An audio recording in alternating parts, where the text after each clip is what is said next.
Film dibuka dengan memperlihatkan seorang wanita bernama Olena yang berlari ketakutan di tengah hutan bersalju. Tubuhnya penuh lumuran darah. Ia jatuh bangun sambil mencoba mencari jalan hingga akhirnya sampai pada sebuah bangunan yang menyala merah. Namun tiba-tiba ia ditangkap oleh sosok mengerikan berjubah hitam yang mencekiknya sambil memanggil nama Andri. Beruntung semua itu ternyata hanya mimpi buruk semata. Dan ternyata nama yang dipanggil sosok hitam tadi bukan sembarang sebutan, melainkan tunangan Olena yang bernama Andri. Keduanya tengah menanti hari pernikahan yang sudah semakin dekat. Demi menyiapkan tambahan biaya, Andri pun pergi bekerja mencari nafkah. Sementara itu, Olena yang masih gelisah dengan mimpinya tadi akhirnya menceritakan hal tersebut kepada bibinya yang bernama Yevdokia. Sang bibi menganggap itu hanyalah pertanda samar yang tak perlu dijelaskan panjang lebar. Menurutnya, Olena sendiri sebenarnya sudah lebih memahami, sehingga ia hanya menyarankan agar pikiran buruk itu dibuang jauh-jauh. Що мені з цим знаком робити? Не можна так швидко. Чула, що таке буває. Це як... Я сон бачила. Добре, я ще передзвоню. Sepulang kerja, Andri disambut hangat oleh Olena yang begitu mencintainya dengan bercocok tanam. Pasangan ini tinggal di Ukraina, tepatnya di kota kecil bernama Konotop. Saat itu situasi sedang genting karena pasukan Rusia mulai melakukan invasi. Pemberitaan menyebutkan bahwa tentara Rusia telah menerobos perbatasan di wilayah Chernobyl untuk memulai serangan di sepanjang sisi timur, termasuk menuju kota kecil tempat tinggal Olena.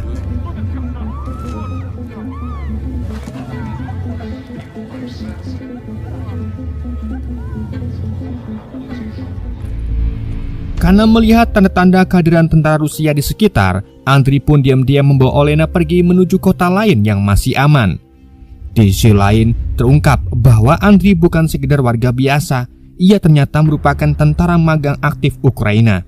Rencananya, setelah mengantar Olena ke tempat yang aman, ia akan kembali ke pangkalan militer. Sayangnya, pasukan Rusia telah lebih dulu menyebar di berbagai titik perbatasan.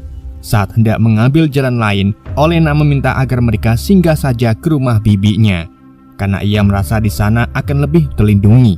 Namun, perjalanan itu tak semudah yang dibayangkan, sebab hutan yang mereka lalui ternyata juga telah dijaga oleh tentara musuh. Dan disinilah masalah besar muncul. Mereka dijegat dan tak bisa lagi berbalik arah. Andri berusaha bersikap seperti warga sipil biasa yang hanya ingin melintas.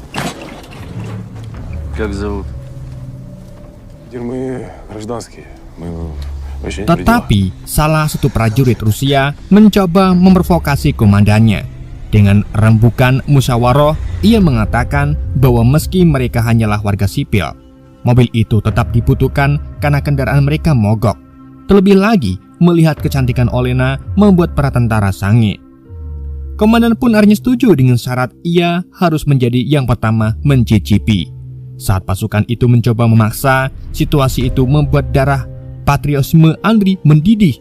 Ia langsung bergerak cepat, mengeluarkan senjata, lalu menembak para tentara satu persatu hingga akhirnya berhasil kabur bersama Olena. Sambil mereka sontak dihujani peluru oleh para tentara Rusia. Namun dengan keberanian dan keteguhan hati, keduanya berhasil melarikan diri. Dari aksi nekat itu, komandan musuh menyadari bahwa Andri bukanlah warga sipil biasa.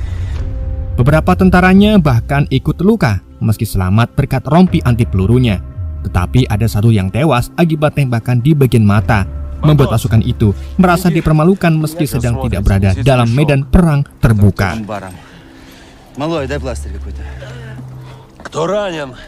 Я. Блядь, у меня в Сирии за год ни одного... Уфа. Нормально. Singkatnya, Andri dan Olena akhirnya tiba di rumah bibi Yevdokia. Namun di sanalah kebenaran pahit terungkap. Anjing peliharaan mereka rupanya terkena peluru dalam peristiwa pengejaran tadi. Lebih dari itu, Olena mendapati kenyataan bahwa sepanjang perjalanan, Andri sebenarnya sudah menahan rasa sakit akibat tertembak di bagian dadanya. Demi memastikan keselamatannya, ia pun langsung membopongnya. Luka itu ternyata fatal karena peluru telah bersarang di dalam tubuhnya. Meski berusaha ditolong, nyawanya tidak dapat diselamatkan. Saat itulah Olena menyadari bahwa mimpi buruk yang pernah ia alami benar-benar menjadi kenyataan.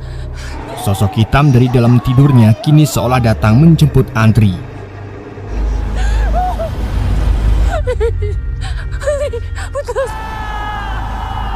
Sementara itu, malam harinya, para tentara Rusia membungkus jasad rekan mereka yang gugur.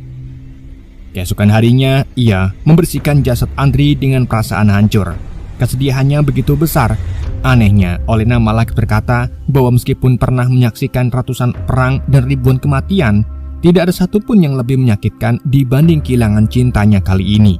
Baginya, Andriy adalah satu-satunya alasan hidup, dan karena itulah cintanya layak diperjuangkan. Olena kemudian bersumpah bahwa semua tentara yang telah merenggut kebahagiaannya harus mati, meski bukan dengan cepat dan bukan pula dengan damai. Не потрібно. Чого варто було відмовитися від сил? Все-таки життів. Ia lalu menuju sebuah ruangan yang telah lama tersegel dan membukanya dengan darah. Saat berdiri di depan cermin, tampak bayangan dirinya dengan tato di lengannya yang menyerupai rantai pengikat. Dari sinilah terungkap bahwa Olena sebenarnya adalah seorang penyihir kuno yang telah hidup selama ribuan tahun. Andriy adalah alasan mengapa ia rela mengubur kekuatannya selama ini. Namun kini kehilangan dan rasa sakit itu membangkitkan kembali sisi kelamnya. Balas dendam pun menjadi alasan terkuat baginya untuk membuka segel sihir yang telah lama ia pendam.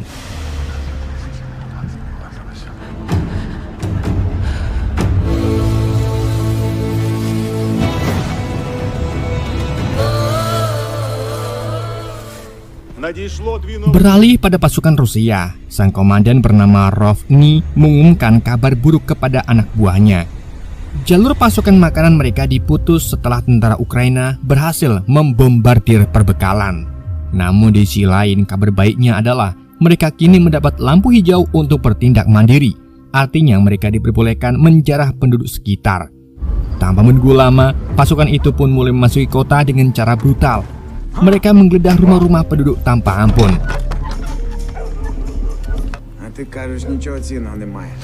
Salah seorang warga mencoba berdalih bahwa dirinya orang miskin dan tidak punya apa-apa.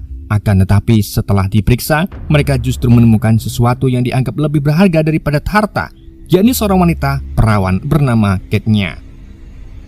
Saat itu juga tentara bernama Bandos langsung memerkeosnya. Berbeda dengan Bandos, seorang prajurit bernama Owel menolak ikut serta. Ia berpegang pada prinsip setia pada satu wanita, yakni istrinya.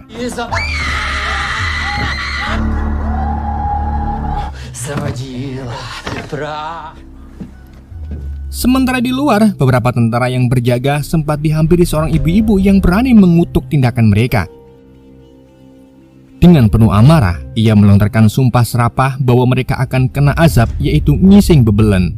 Namun salah seorang tentara bernama Kalas justru marah dan menembaknya di kepala tanpa ragu.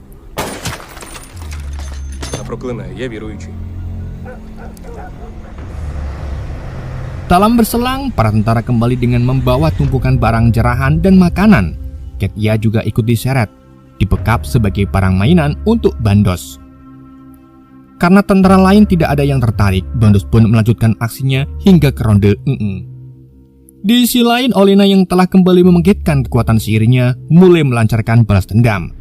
Ia mengambil sampel darah tentara yang menempel di bumper mobil almarhum Andriy untuk dijadikan sebagai media santet. Akibatnya, pada malam hari, seorang tentara bernama Slur tiba-tiba merasakan mual hebat. Ia memuntahkan rambut dan cairan hitam dari dalam tenggorokannya, disertai secarti kertas bertuliskan ancaman, "Hutan ini akan menjadi kuburanmu." Tak berhenti di situ, kakinya terasa seperti disayat dari dalam hingga akhirnya ia tewas mengenaskan.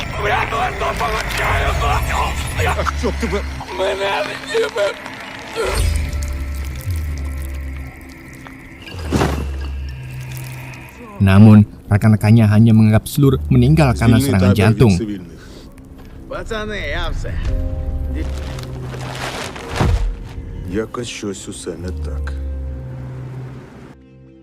Sementara itu, Bandos yang baru selesai dengan aksi kejinya tidak menyadari apa yang sebenarnya terjadi. Dengan congkak, ia menantang siapa yang ingin bergiliran setelahnya. Namun Komandan Rovni mulai merasa ada sesuatu yang tidak beres. Ia memerintahkan Bandos untuk melepaskan Katya. Dengan terpaksa, Bandos akhirnya membawa Katya keluar jauh dari camp, lalu meninggalkannya begitu saja di tengah jalan.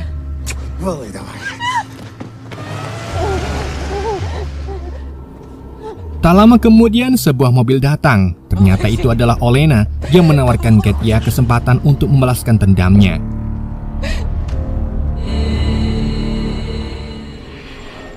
Di waktu yang sama, Rovni bermimpi aneh. Ia mendapati dirinya berada di rumah Bibi Olena, di mana sang penyihir berkata bahwa mereka semua akan mati. Seketika ia pun terbangun dengan rasa cemas. Dari kejauhan, ia melihat Bandos yang izin pergi pipis. Anehnya, air pipis Bandos berwarna merah darah, seakan menjadi asap atas perbuatan bejatnya. Sementara itu di pos jaga, Owel yang sedang dilanda rindu keluarga mendengar bisikan aneh hingga tertidur. Ketika Olena mendekatinya, ia tidak menghabisinya setelah melihat foto keluarganya. Ia justru mengambil foto itu dan pergi. Berbeda dengan pos kedua yang dijaga Roller. Ia mendapati uang berserakan dan tanpa sadar mengikutinya bisikan Olena untuk mengambil uang itu sendiri hingga jauh meninggalkan pos.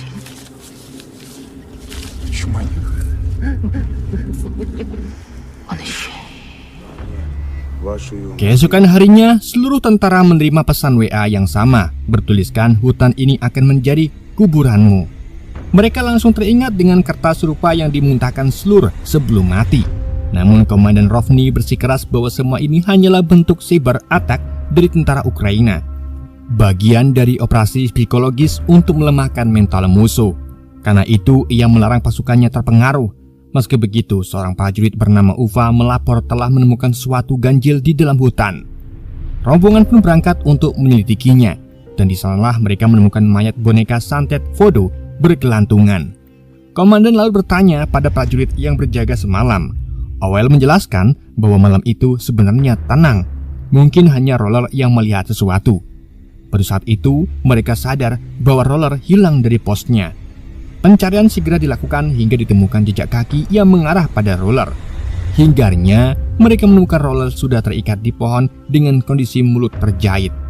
Dari kejauhan, Olena menyantetnya, dan saat rekan-rekannya mendekatinya, tiba-tiba tubuhnya meledak.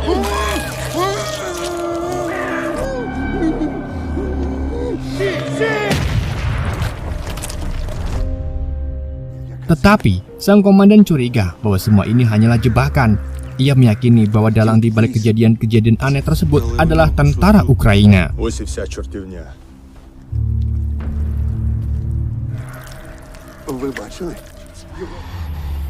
Kembali ke Olena yang sedang melakukan ritual pemanggil roh jahat demi memperkuat ilmu dukunnya.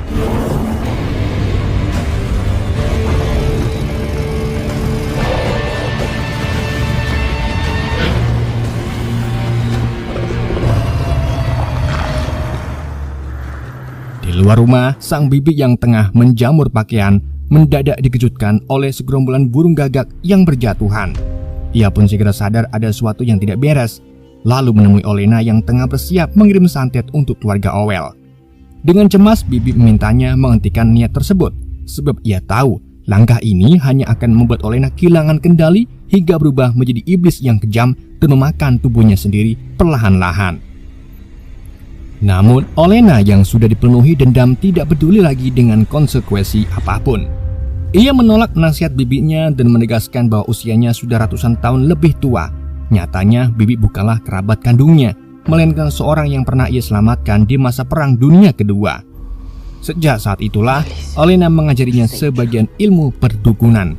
Meski tidak memiliki usia abadi, bibi tersebut memang menua lebih lambat dari manusia normal. Sayangnya, kepedulian bibi kali ini tidak mampu mengubah tekad Olena yang semakin kuat. Давай поговоримо. Я благаю тебе, зупинися. Кіно дивитися, як ти перетворюєшся на... Єдине, чого я хочу.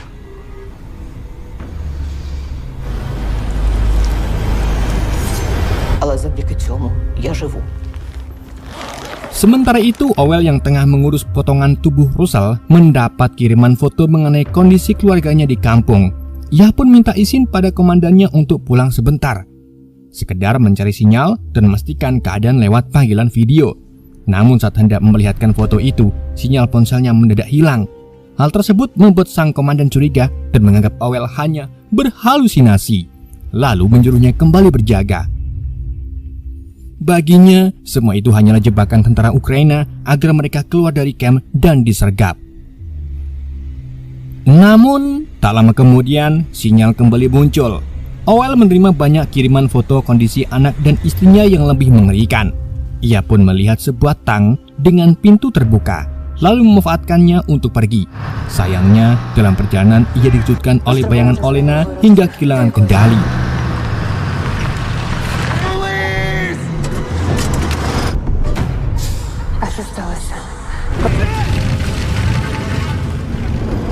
Ia mengemudikan kendaraan secara brutal, menabrak sana-sini, bahkan tanpa sengaja melindas seorang prajurit hingga tubuhnya hancur. Akibatnya, Owell diamankan dan disisa oleh komandan beserta rekan-rekannya.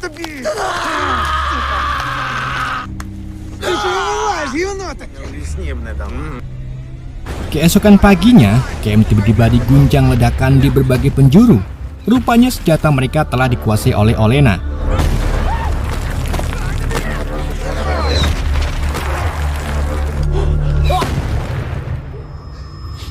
Sementara Kelas yang terpisah justru melihat penampakan perempuan tua yang pernah ia tembak kepalanya. Karena panik ia menembaknya berulang. Padahal itu hanyalah ilusi Olena. Sang penyihir kemudian muncul dalam wujud komandan, membunuh Kelas, lalu mengambil jantungnya untuk menambah kekuatan.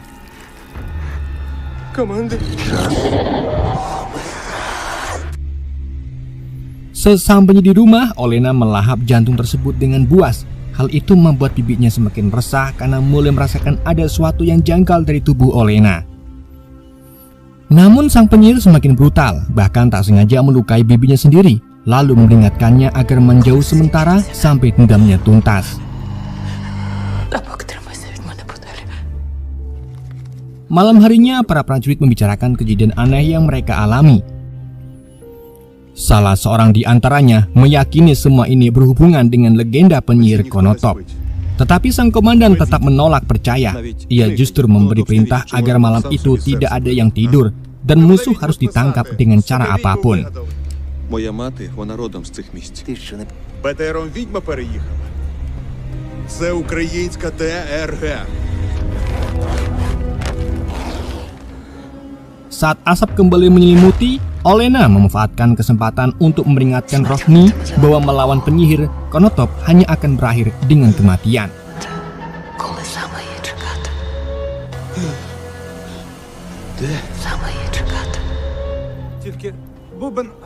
Keesokan harinya, jasad-jasad prajurit yang gugur mendadak lenyap. Zayed menilai ini ulah pemuja iblis, namun komandan memutuskan mengikuti jejak darah. Di sisi lain, Bandos justru menderita sakit aneh ketika darah dan seekor kelabang keluar dari tubuhnya. Tak lama, mereka sampai di sebuah tempat mengerikan di mana potongan tubuh digantung layaknya pameran. Ми не заслуговуємо жити.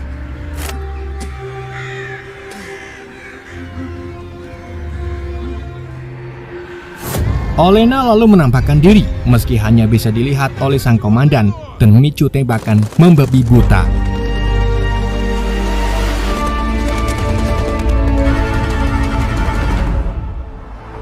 Sementara itu, Bandos berusaha mencari pertolongan ke kota. Namun di sana ia justru bertemu Katia yang menuntut balas dendam.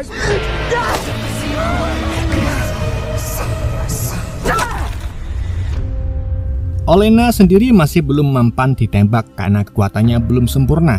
Meski begitu, tiap kali membunuh, kendalinya semakin terkikis dan perlahan dikuasai oleh iblis.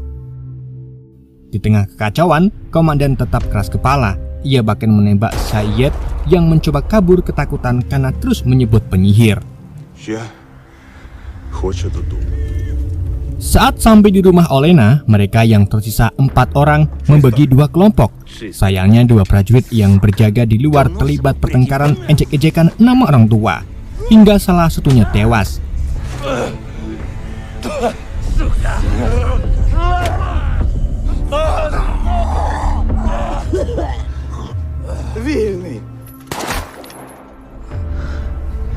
Sementara di dalam, komandan menemukan bercak darah segar. Prajurit yang menemaninya lalu terjebak ilusi, menembak botol air keras dan kelapanya melepuh hingga mati mengenaskan. Komandan yang kehilangan akal sehat bahkan salah mengira telah menangkap Olena. Ia lalu memerkiosnya yang ternyata itu prajuritnya sendiri.